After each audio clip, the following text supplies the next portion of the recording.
Late afternoon lay soft across the floating gardens. Warm wood held the day's last heat, and the air carried the quiet smell of wet clay and old rope.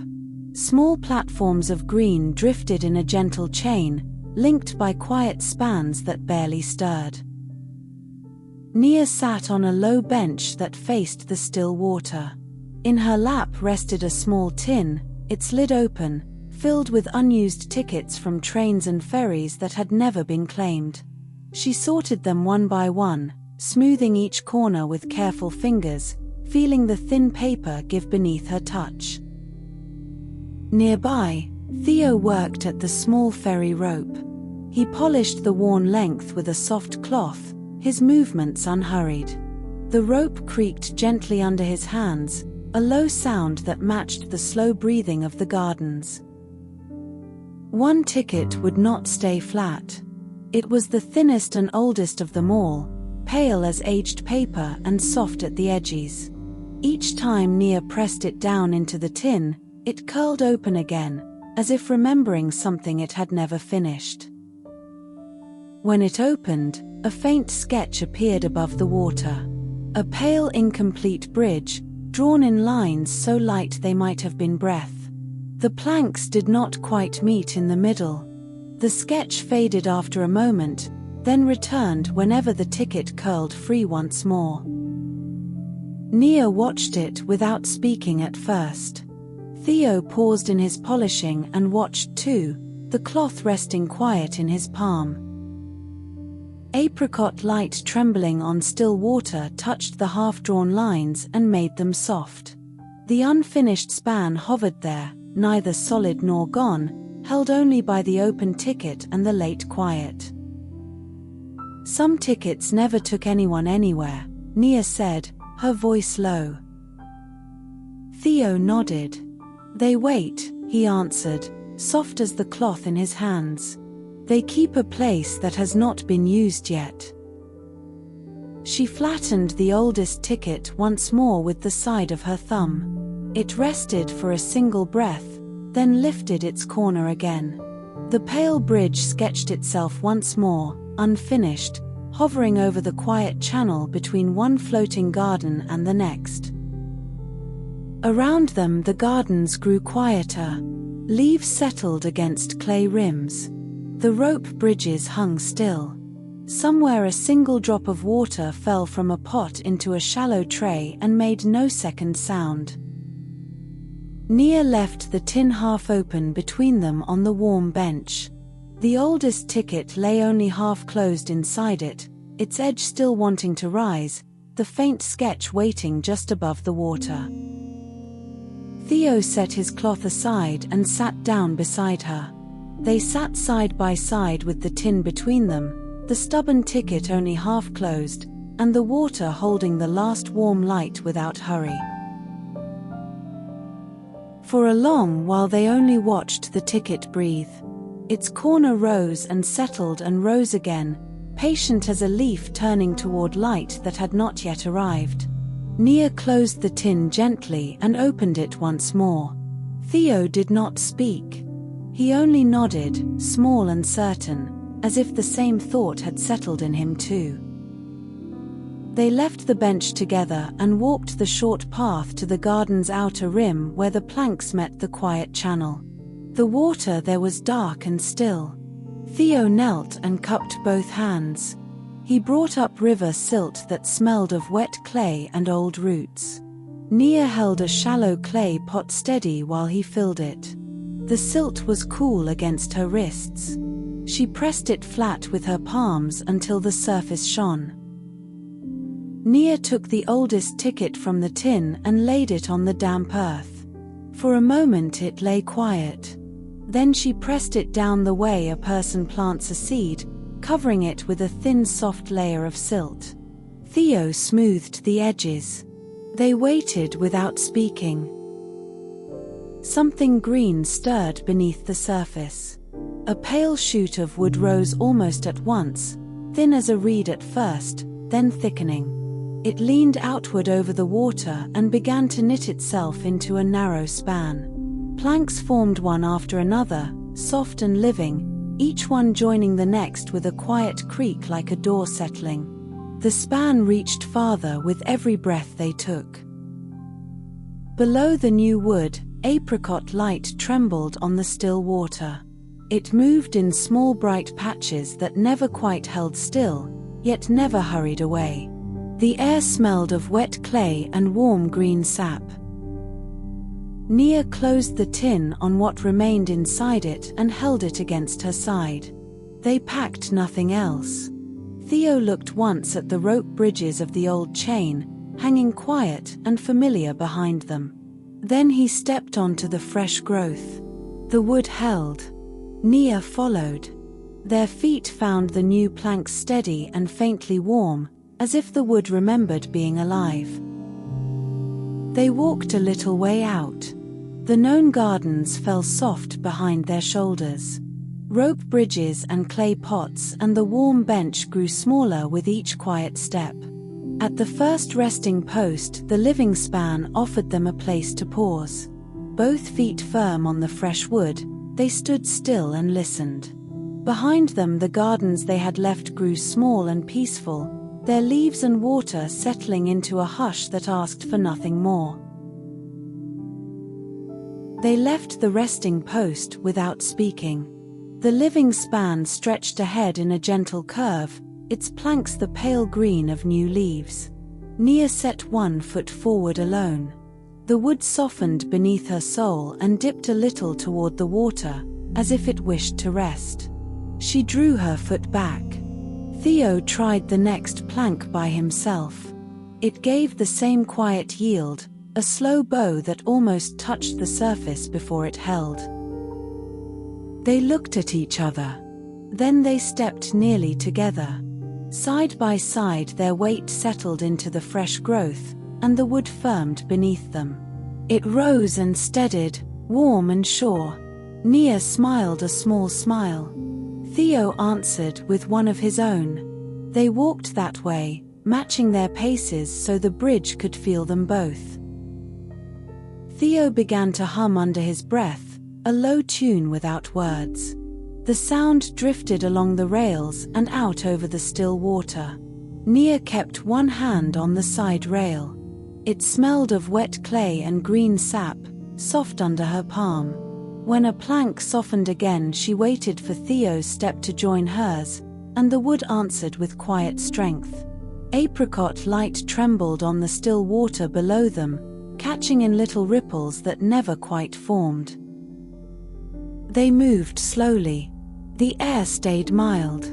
Behind them, the known gardens had become only a soft smudge of leaves and rope. Ahead, the span kept growing, knitting itself from living wood. Now and then a rail needed steadying.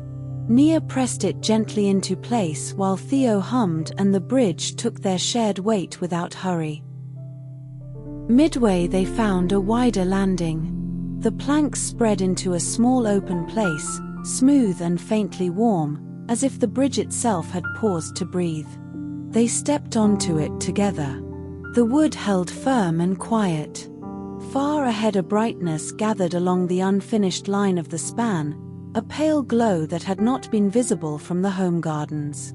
It was still too soft to name, only a gentle gathering of light where the path continued. Nia set the tin down beside her. Theo rested both hands on the warm wood of the landing. She did the same. Their palms felt the steady pulse of sap beneath the grain. The next stretch of bridge waited unanswered, pale and unfinished, yet the waiting no longer asked anything sharp of them. They sat with their feet on the living planks and let the quiet settle around their shoulders, the apricot light trembling on the water far below, the air full of clay and sap, and the softest sound of wood remembering how to grow. After a time, they rose together and set their feet once more upon the pale, unfinished stretch. The planks took their shared weight and answered with a low firmness that traveled up through the soles of their shoes. Each paired step drew a little more sap into the grain. The brightness ahead lost its haze and settled into clear edges of soil and wood. The far end of the bridge met a small floating island garden that had not been waiting there at dawn. Empty soil rows circled a single low shed of weathered boards. Between the rows the earth lay open and quiet, dark and slightly damp, smelling of wet clay and the faintest memory of green. No plants grew yet, only the careful lines of readiness. A quiet figure rose from kneeling among the rows. Hands dusty with pale soil, the figure turned toward them with the unhurried ease of someone who had long expected company yet never pressed for it. The greeting came soft as late light on wood, a simple welcome that asked for nothing in return. Nia held out the tin. The figure's dusty fingers rested on the lid without lifting it, as though greeting an old acquaintance by touch alone. Then the figure invited them to walk the perimeter. Unfinished paths of packed earth wandered between the empty rows and stopped gently at the water's edge, where the soil simply ended in a soft drop. They walked slowly side by side. Theo's quiet steps matched Nia's careful ones. Warm wood and wet clay scented the air.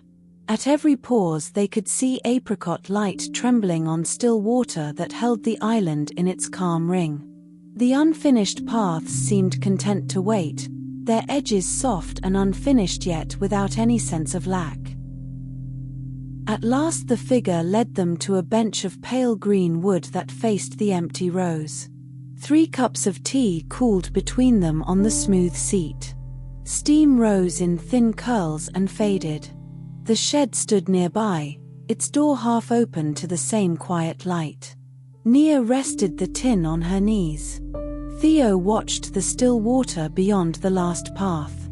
The figure sat with dusty hands folded, and between them all one soft question remained unasked, resting as lightly as the cooling tea.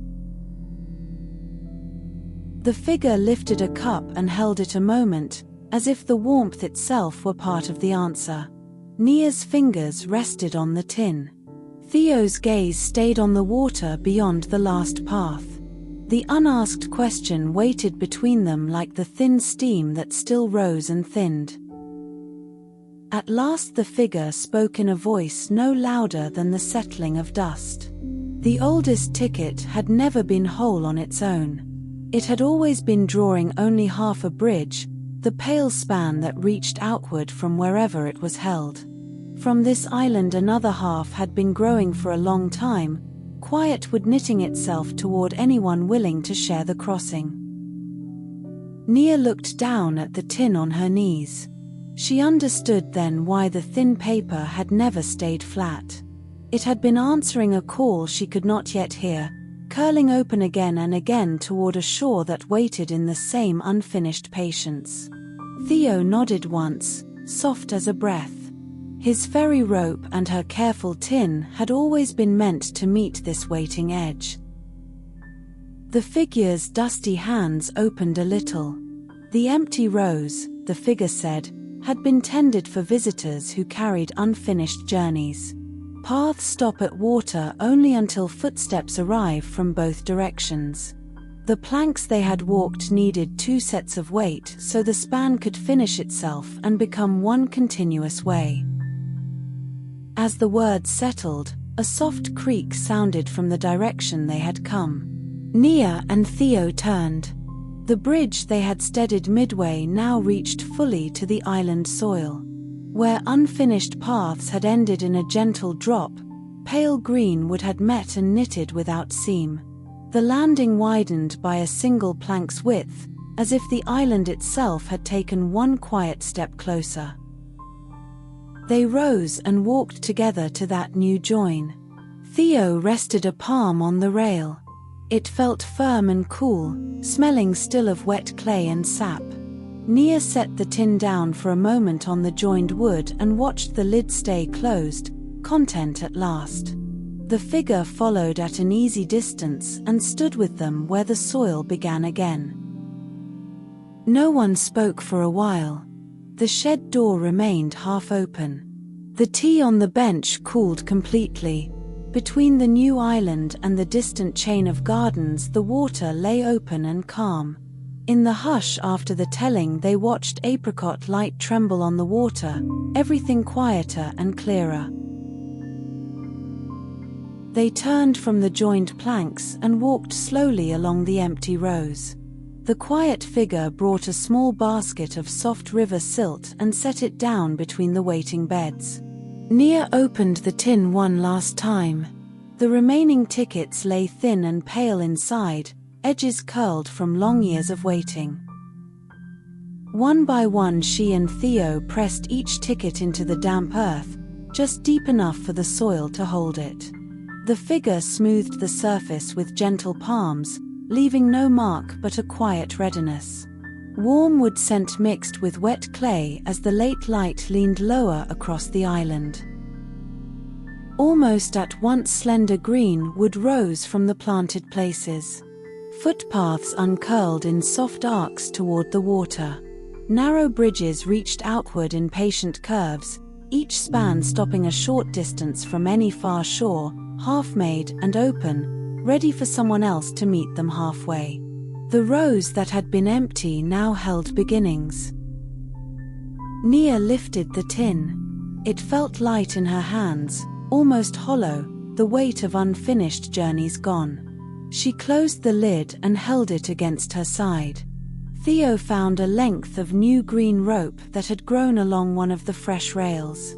He coiled it carefully, the fibers cool and smelling of sap, and slipped the small loop into his pocket as a keepsake. The quiet figure walked with them back to the completed span. No words were needed. The shed door stayed half open behind them. The cooled tea waited on its bench as if it, too, understood the day was settling. They stepped onto the living bridge together. Their shared weight kept the planks firm. Dusk gathered gently around the water. The known gardens waited ahead, their rope bridges quiet and familiar. Midway across, Nia glanced down and saw apricot light trembling on still water one final time before the color softened into gray-blue. The far landing received them without demand. Familiar planks felt warm underfoot. They crossed the last short rope bridge and returned to the wooden bench where the afternoon had begun. Theo Saturday.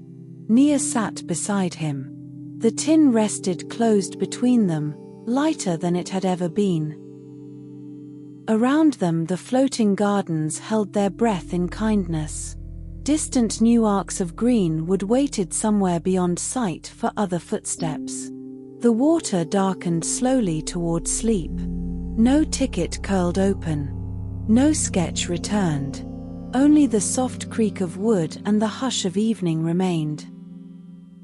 They sat without speaking, shoulders near, the coiled green rope safe in Theo's pocket, the empty tin quiet at last. The air cooled. The light left the clay and the rails. Everything that needed finishing had finished, and everything that needed beginning had begun.